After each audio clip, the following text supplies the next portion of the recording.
Okay, so our next speaker is going to be Nazi, and he's going to talk about py.test, that it's a testing framework for Python, and if you're not using it, you probably should.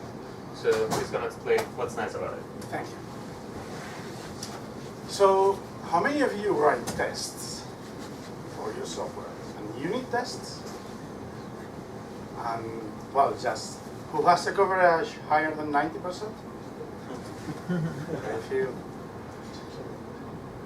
higher than 80? Okay, higher than 60? Wow, okay. Well, this is a talk that we already had at the Python Dojo session we had last Saturday, and we decided to take the introduction to PyTest we used to put some things clear. Probably it's not the best introduction to PyTest because it's not covering whole features of Python, of PyTest, sorry. But it can give you a peek of how PyTest is thought and how it fits to a Pythonic way of testing. How many of those who write Python tests for your code uses unit test, or nose test, or dot test? Okay, and how many use PyTest already? Just three? Okay. Yeah, PyTest is more Pythonic because it's using mostly a lot of features from the language itself instead of making you write lots of lines to just have a test. We don't take too much benefit from writing tests, but what actually we want from the tests. Okay. Well, so yeah, we are going to talk about unit testing. So I don't know if that's way of. Okay. So we want to test to guarantee the software works as expected. So we don't want to put a lot of effort in writing a lot of lines of code for a test because it's a mess. It's a loss of effort. And also we are interested in the unit testing because we build modular code, modular software. So we want to check that every single part is working. Okay. Then we are not talking about TDD, this is something about the Dojo session, but this is also related to that, because if you do TDD, writing tests with PyTest, which requires less lines and saying, is much faster to do TDD with that, okay? And you need much less infrastructure. And then finally we are gonna make a little bit of showing up how to mock things with PyTest, which I found that the documentation of the PyTest documentation on that is not really clear. It uses quite complex examples, and it takes much more effort to understand the examples that you are testing than how you are testing actually, or how they are testing. So, yeah, this is not testing in Python. This is basic testing in Python. Python already has an assert command that allows you to check the certainty of, or the true or falsity of an expression. And this is actually what PyTest relies on. For example, unit test has a lot of methods to assert if something is true, or if one object is contained in another one, or if one object is complying with some condition, but depending on the methods that it implements. And this way, PyTest runs to give you the ability of express what's the session to be based on, just using plain Python, which is pretty good. And it also doesn't need to create a lot of new methods to just assert things.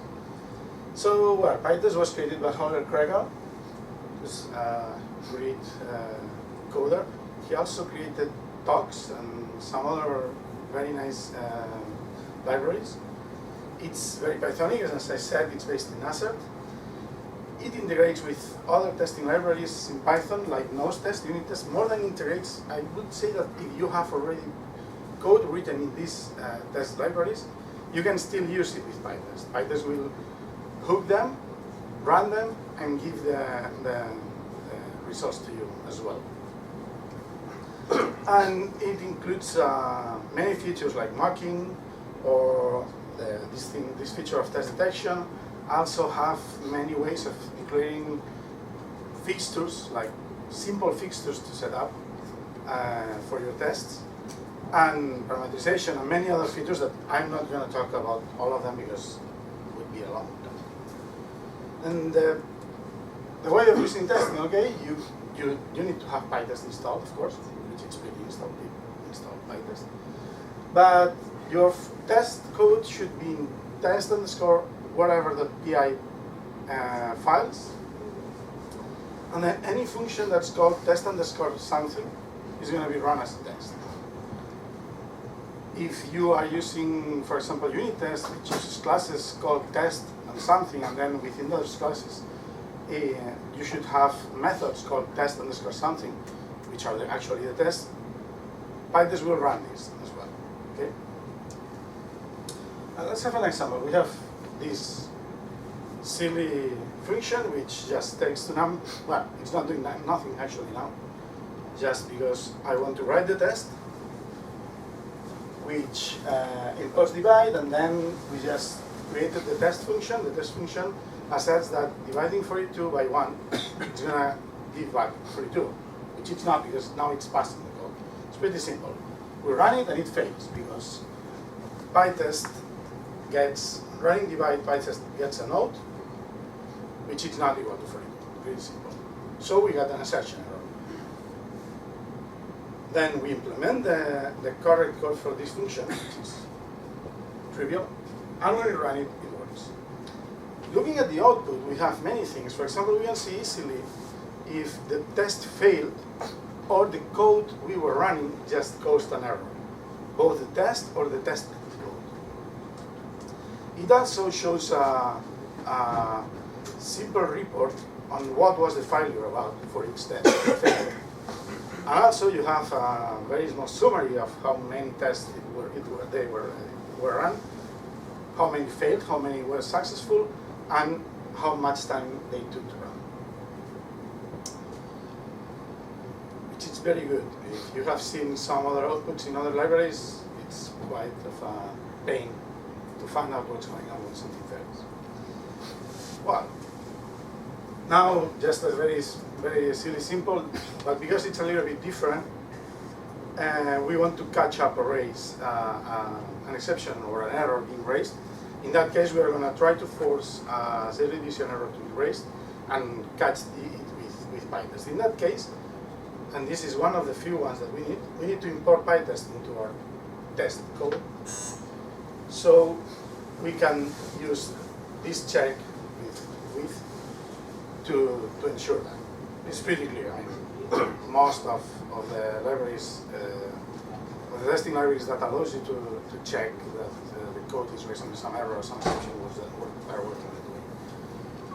And then, well, we check. I mean, it's not raising it's raising the error, so we get an OK for the test. So you would give a fail if the test would be not raising the error.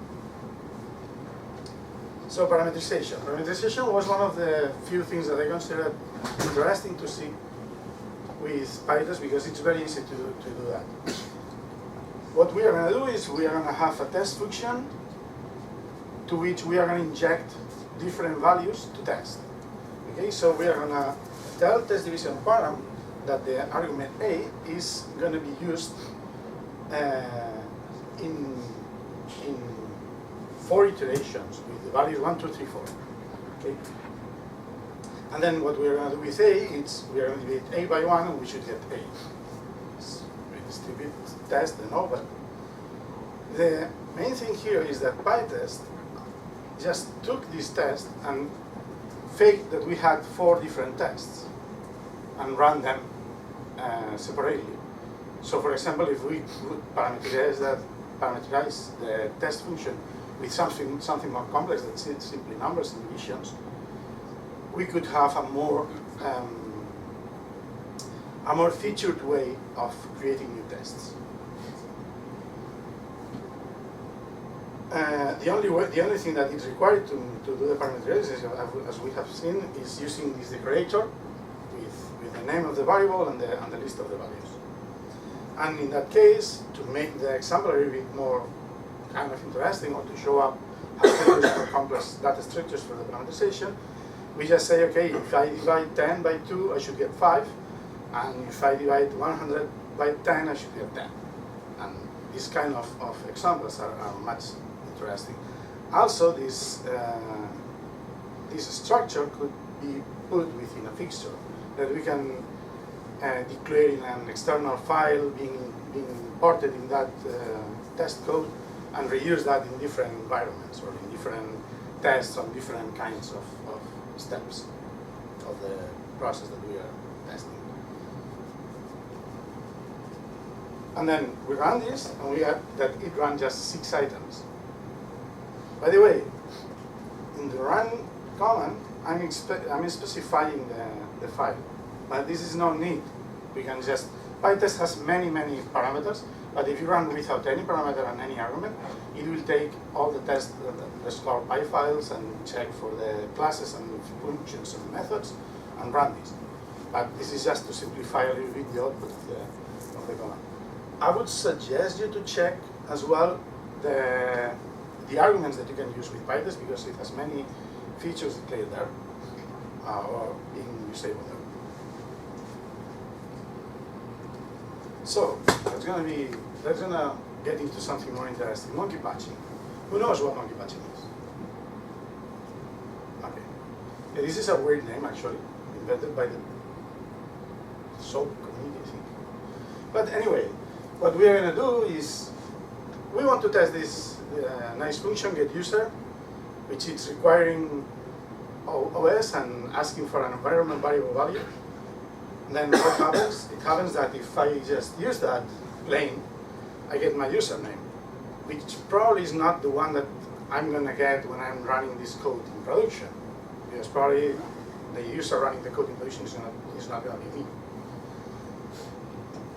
Then I could do that, which is a way of just avoiding this problem. So I just take the value of the environment variable, I store it in a temporary variable, I change with the value I expect to have, I do the asset, I do the test actually, and then once the test passed or didn't pass, I put back the value that I had in the environment variable. This is pretty simple, not rocket science, like some would say.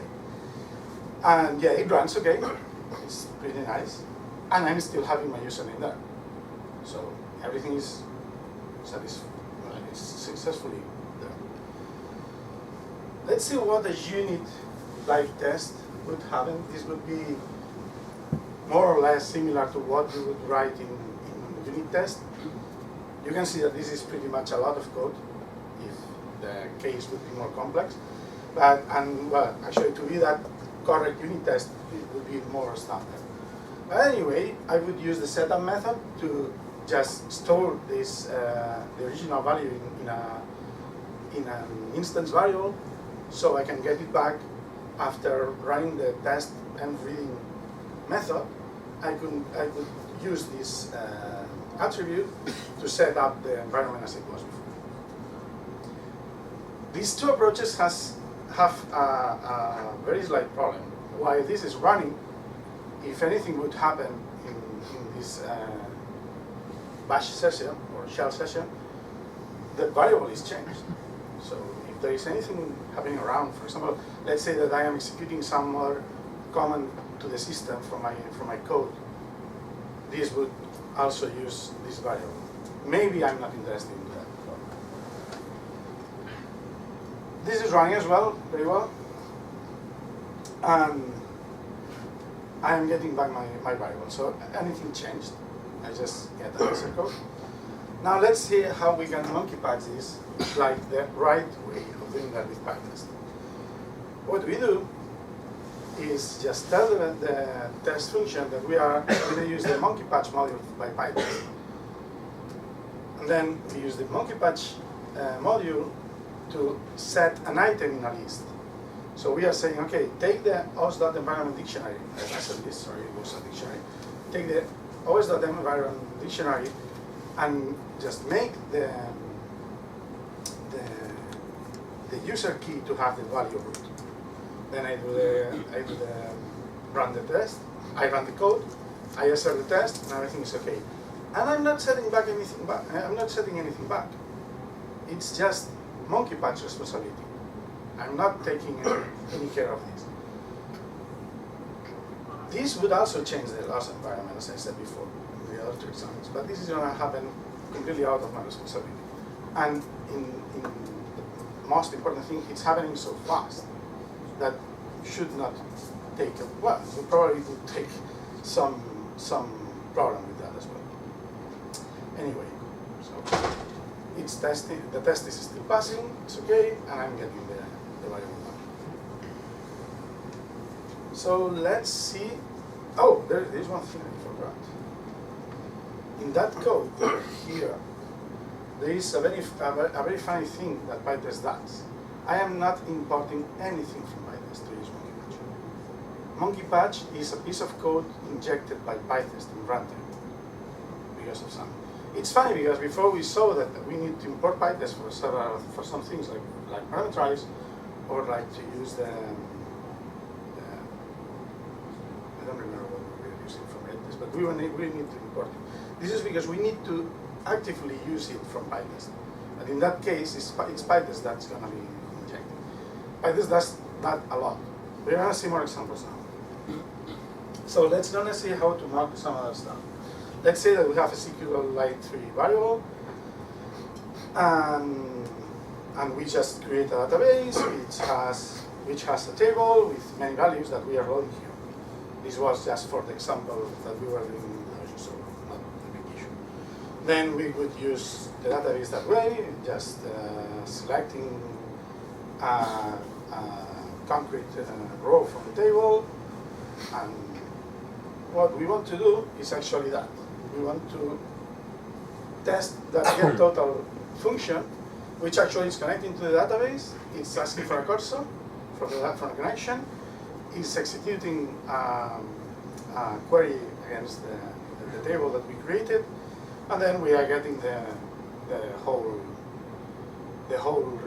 results, all the rows in the results, and we are just summing them up. Actually, we are calculating the product, but this is not a big issue. Of course, the code could be much better, but for the sake of what we want to see, we have this getTotal. It's nice. How do we check the code? Maybe the font is slow. I'm sorry about that. I forgot that this was so small. What I'm doing for testing that, or what we could do with PyTest to test that, is we will create a fake connection to the database with a single method that it's cursor, which we are going to be using for that, and we'll return the instance of another class that we are going to create next, which is a fake cursor. And the fake cursor is just a class that has two methods execute, which will do actually nothing, just receiving the query, and we'll do the fetch all method that will return a set of rows. Of course, we could make that much more complex, but for the example we are using, it's going to be okay. And then in the code, very similarly to before, what we are doing is we are asking PyTest to inject MonkeyPatch again. Then we are creating a function that returns an instance of fake connection, fake con.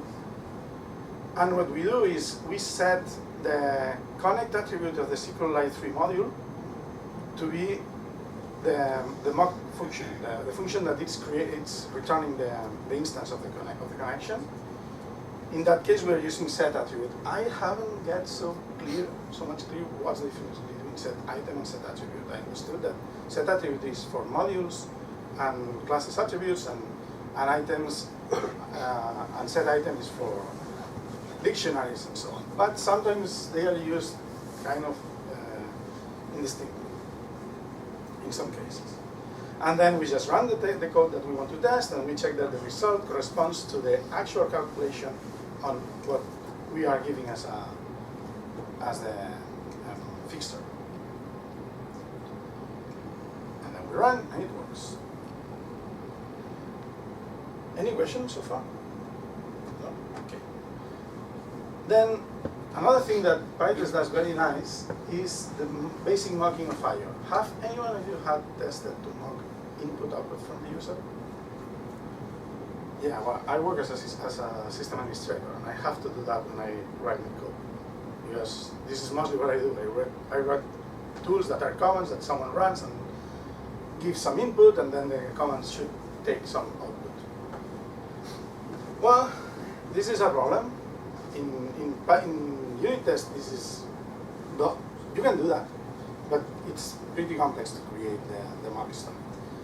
But PyTest is very cool on that. For example, let's say we have this program. We have a function that asks for an input and takes that input and just returns some value. Okay. Then what we are doing here is we are going to monkey patch input from built-ins. This is the internal module for the Python interpreter, for the basic Python stuff, like in that case input. And then we just give mock input, which is a function that returns just a text. And then when we check, we should get the message with the text that this function is giving back. It's pretty easy to understand. And it works. What happens when I want to check output? Checking output is a little bit more difficult. We could mock print with monkey patch. Probably it could work, but well, actually what I did here is just put the print thing out of the main part of the program, and I put that into another function so I can check it much easily. As I said, we could try to mock monkey patch print to just see what's getting from the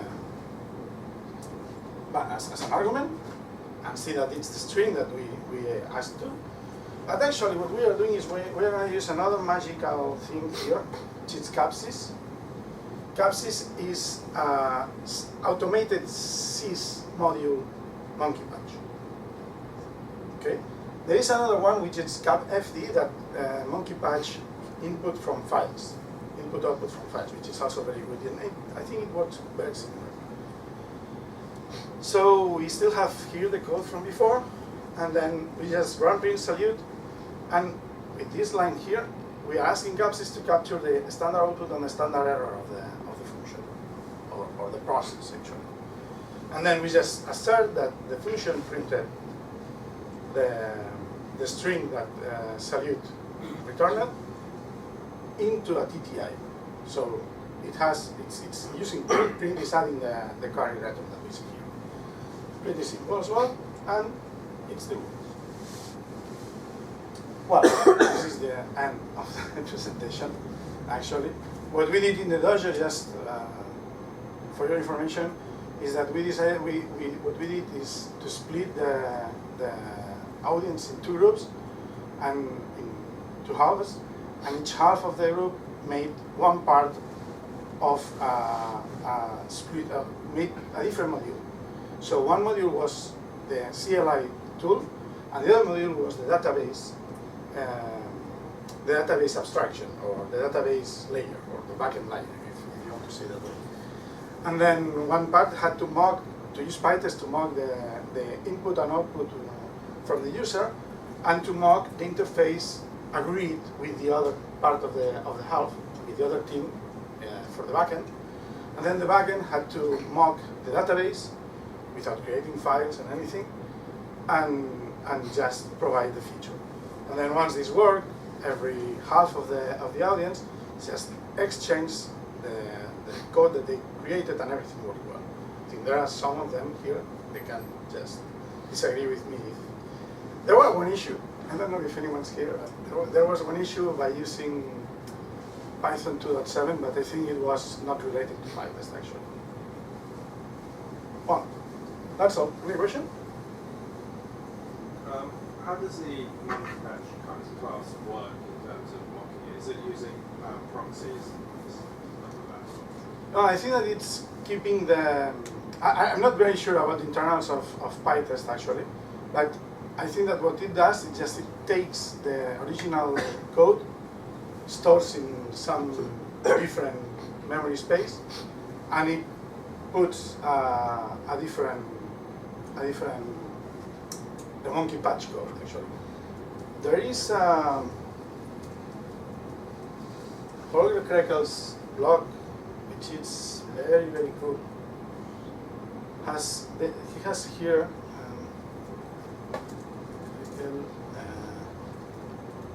patching PyTest. He has a very cool explanation of that.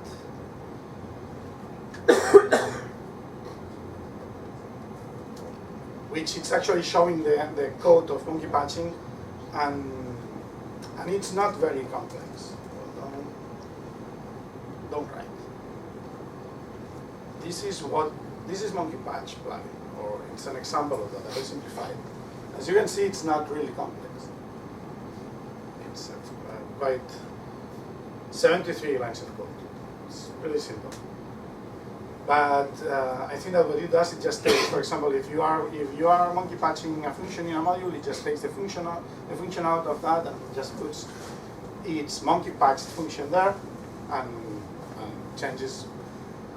In the case that you are using a mock function to create some instance or some functions, some label actually, that's a requirement for the mock functions that you can use within the test.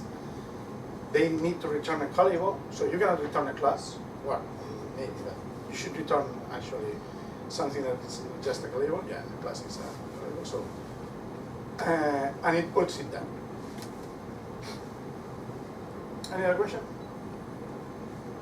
Can I use this monkey patch module in, for instance, nose tests or elsewhere? I never did, but I never did that. But Because it's a very cool module. you should maybe check how to import it. Yeah, that's the point. I don't think that nose Yeah. test is going to be able. But if you already have nose tests, what you can do is PyTest to run them, which is much simple. And then anything that you need to mock or where you want to use monkey patch, you just convert these tests into PyTest tests, use monkey patch, PyTest way, and run with them with PyTest as well. You will have all the results. So PyTest is a very good command line with a very nice output for a test. Is it possible to parameterize different parameters on the same I'm not sure. That's a very good question. I haven't checked. It's probably that. Probably that's possible.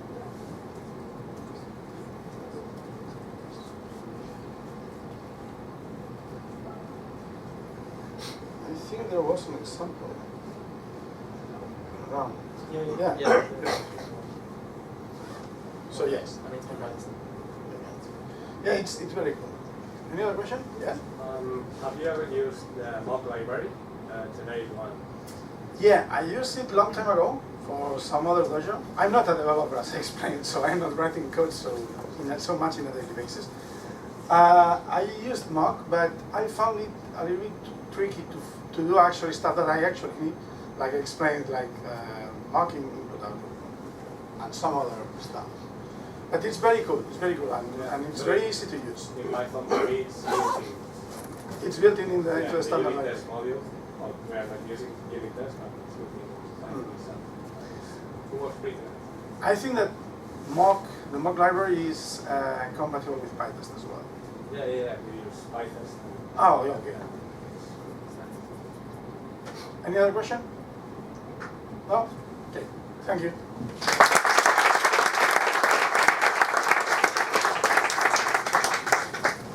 We're gonna have a break of 5 minutes maybe, and then we're gonna have 3 lightning talks.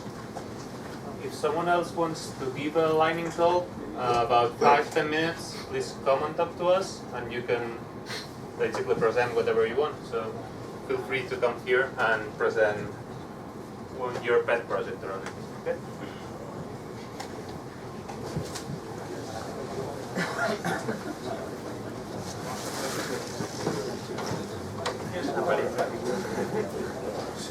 No sé si lo han pagado.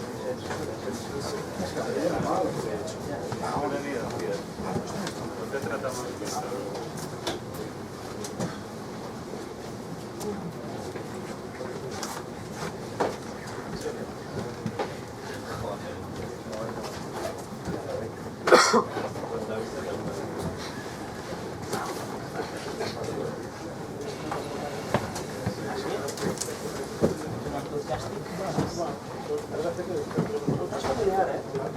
Bueno, què tal?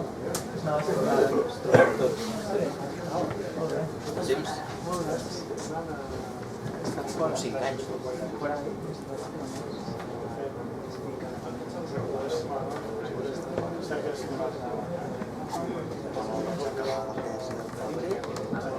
És l'estic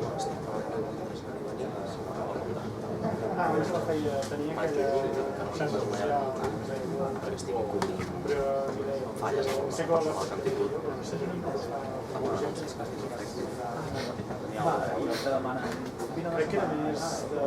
Bueno, de moment estic allà a febrer. Vaig acabar la tesi el 1, vaig anar allà al 9, vaig estar un mes i mig, i ara he aconseguit no he tornat. Ah, vale. Perquè Sí. bueno, bé.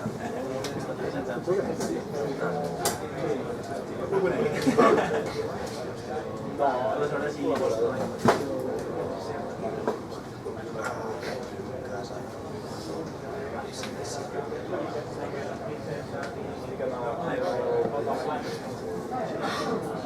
Sí, que han fet res molt concret. Però sí.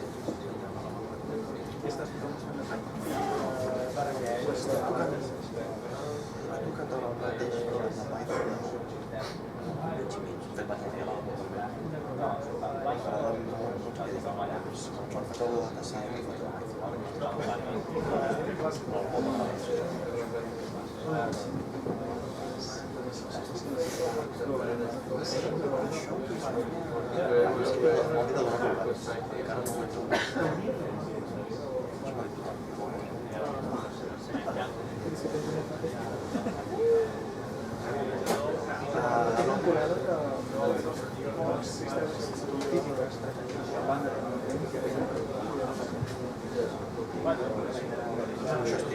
estic fent el postgrau que dona Ah, vale, sí, és un canvi.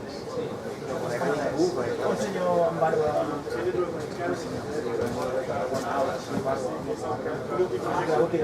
Sí, hòstia, és que justament a l'estona del cafè, l'única classe que estava al cantó al final vaig marxar al febrer, però vaig al febrer i he vingut a la classe. S'ha repassat, volia que marxar a classe, però no fa 2 setmanes. A la tercera classe, una cosa que feia, i em parlat de la veïna. No, aquest és una Le digo, la Mai, que no. Dijous una classe de l'Oriol i